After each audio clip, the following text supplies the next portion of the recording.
Terungkap satu keluarga ini bertahan hidup selama 2 tahun di hutan demi menghindari kelompok kriminal bersenjata Papua. Diketahui keluarga tersebut mencoba untuk menolak bergabung dengan KKB di daerah Maibrat. Selama itu mereka mengaku sangat takut dan akhirnya pihak TNI beserta pemerintah setempat menyelamatkan dan mengevakuasi keluarga itu. Seperti diketahui, konflik di Papua sudah sering mendapat sorotan karena telah menimbulkan banyak korban. Namun terdapat kisah haru dari satu keluarga yang akhirnya bisa kembali pulang ke kampung halaman di Kampung Buosa, Distrik Aifa Timur, Kabupaten Maibrat setelah 2 tahun lamanya mengasingkan diri ke hutan. Adam Fatete beserta keluarganya berhasil dievakuasi oleh TNI pada Sabtu 6 Mei 2023. Mengutip poskupang.com, Adam mengatakan ia bersama dengan 10 orang keluarga lainnya terpaksa tinggal selama 2 tahun di hutan setelah tragedi penyerangan pos Koramil Kisor pada September 2021 lalu.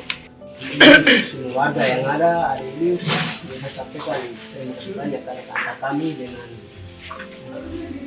komandan kita sama-sama sampai di rumah ini dengan keadaan yang baik. Puji Tuhan, kita tidak pada sesuatu yang berharga dan Tuhan yang sangat puji. Terima kasih banyak. Dalam peristiwa penyerangan itu, 4 prajurit TNI gugur dan 2 lainnya terluka. Masyarakat ketakutan hingga banyak yang mengungsi ke tempat yang dianggap aman. Karena hal itu, Adam Fatete sekeluarga harus menjalani hidup dengan cara sederhana dan bersembunyi agar bisa bertahan dari teror. Pasalnya, KKB tersebut mengajak warga kampung untuk bergabung bersama mereka. Adam yang saat itu menolak ajakan KKB sehingga merasa sudah tidak aman lagi berada di kampung tersebut dan memutuskan tinggal di hutan. Selama itu pula mereka merasa ketakutan untuk kembali ke kampung halaman.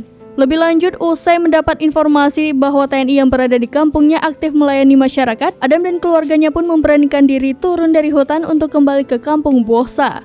Pemulangan Adam sekeluarga dibantu oleh Satgas Batalion Infanteri 133 Yuda Sakti dan Satgas Batalion Andika Ganes Sakti pun memerintahkan dan Pos Buosa untuk memastikan masyarakat pengungsi kembali dengan aman.